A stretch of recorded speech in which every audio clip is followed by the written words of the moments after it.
രേണുസുതിയുടെ കുറച്ച് പുതിയ അപ്ഡേറ്റുകൾ പറയാനാണ് വന്നത്. ഒന്നാമത്തെ കാര്യം, രേണുസുതിനെ ആരും കാണാനായിട്ട് പോകരുത്. ആശുപത്രിയിലേക്കോ വീട്ടിലേക്കോ പോകരുത്. കാരണം എന്താ വെച്ചിട്ടുണ്ടെങ്കിൽ അണുബാധ ഉണ്ടാവും. അതുകൊണ്ട് ആരും പോകരുത്. രണ്ടാമത്തെ കാര്യം, എല്ലാവരും 10 പൈസ ആരും കൈ നീട്ടി രേണു വാങ്ങാൻ ഉദ്ദേശിക്കുന്നില്ല. അതുപോലെ തന്നെ സ്നേഹിക്കുന്നവരെ എല്ലാവരുടെയും പ്രാർത്ഥന രേണുവിന് ആവശ്യമാണ്. പ്രാർത്ഥന കൊണ്ട് മാത്രമാണ് ഇന്നിപ്പോൾ നമുക്ക് രേണുവിനെ തിരിച്ചു കൊണ്ടുവരാൻ പറ്റുള്ളൂ. പിന്നെ ഒരു വിദഗ്ധരായ ഒരു മെഡിക്കൽ സംഘം രേണുവിനെ പരിശോധിക്കുന്നുണ്ട്. അതുപോലെ തന്നെ ക്യാൻസറിൻ്റെ ഭാഗമായ ആദ്യ കീമോതെറാപ്പി വിധേയമായി കഴിഞ്ഞു. നമ്മുടെ ബിഗ് ബോസ് താരം വളരെ ആത്മവിശ്വാസത്തിലാണ് ഇരിക്കുന്നത്. നിങ്ങൾ അത് പറയും ചെയ്യുന്നുണ്ട് വീഡിയോ കൂടെ. നമ്മുടെ ശരീരത്തിൽ എന്തെങ്കിലും വ്യത്യാസങ്ങൾ കണ്ടാൽ അതുകൊണ്ട് നിങ്ങളപ്പം തന്നെ അത് കാത്തിരിക്കുകയാണ്. നിങ്ങളപ്പം തന്നെ അത് എന്തുകൊണ്ടാണ് ആ വ്യത്യാസം എന്നുള്ളത് പോയി പരിശോധിക്കണം. അത് പരിശോധിക്കാത്തതാണ് ഇപ്പോൾ രേണുസുതിനെ ഇത്രയും വലിയൊരു വിപത്തിലേക്ക് എത്തിച്ചത്. ഇതിപ്പോൾ കയ്യിൽ കഷത്ത് കഴള വന്നു, ലെൻസിലേക്ക് വന്നു. അപ്പോൾ ഇത് പെട്ടെന്നൊന്നും തീരില്ല. ആദ്യം 3 ആഴ്ച കൂടുമ്പോൾ ഓരോ കീമോതെറാപ്പി, അങ്ങനെ 6 കീമോയാണ് ഡോക്ടർ സംഘം നിർദ്ദേശിച്ചിരിക്കുന്നത്.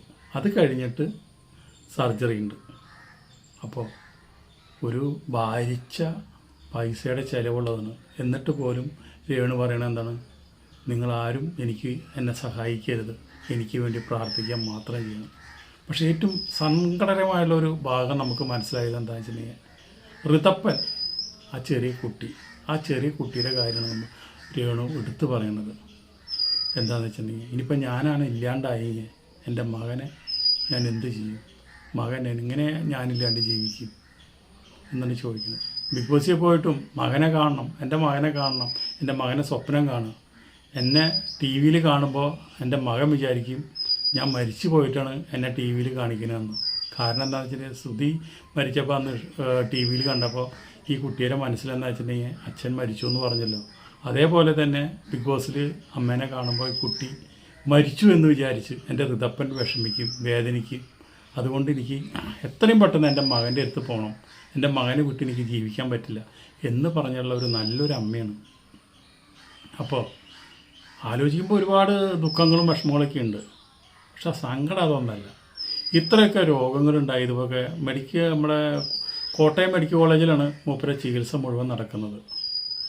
ഇത്രയും വിഷമങ്ങളും ദുഃഖങ്ങളും കാര്യങ്ങളൊക്കെ ഉള്ള ഒരു വ്യക്തി എത്ര കളിച്ച് ചിരിച്ച് എത്ര നല്ല നമ്മളെയൊക്കെ ആസ്വദിപ്പിക്കുന്ന പോലത്തെ ഡയലോഗ് പറഞ്ഞ് ആരൊക്കെ എത്രയൊക്കെ നെഗറ്റീവ് കമൻ്റ് ഇട്ടാലും നെഗറ്റീവ് വീഡിയോ ഇറക്കിയാലും അതിനൊക്കെ സധൈര്യം മുന്നോട്ട് പോകുന്ന ആ ഒരു മനസ്സില്ലേ, അത് വല്ലാത്തൊരു മനസ്സാണ്.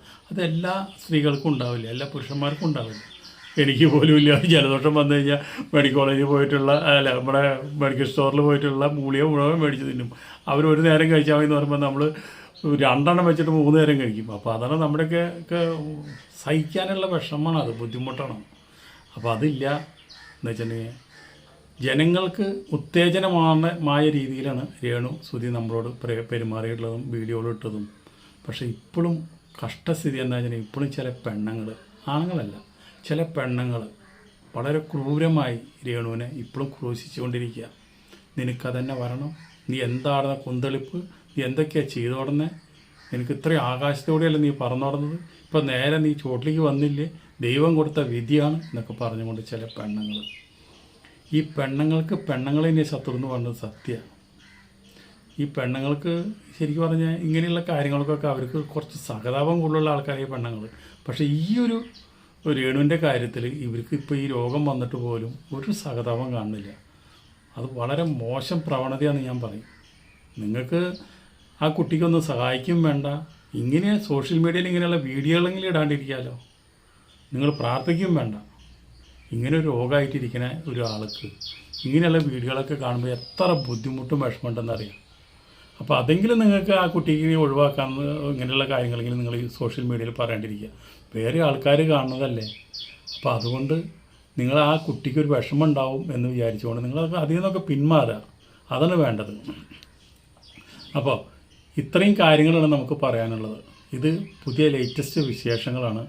ഇനി അടുത്ത അപ്ഡേറ്റ് നമുക്ക് പുതുതായിട്ട് എന്തെങ്കിലും വീഡിയോ രേണു ഇടുമ്പോൾ നമുക്ക് പുതിയ അപ്ഡേറ്റ് ചെയ്യാം. ഇത്രയുള്ള ആ കുട്ടിക്ക് എന്നും നല്ലത് വരട്ടെ, ഋതപ്പനും നല്ലത് വരട്ടെ എന്ന് പ്രാർത്ഥിച്ചുകൊണ്ട് ഈ വീഡിയോ ഇവിടെ നിർത്തുന്നു.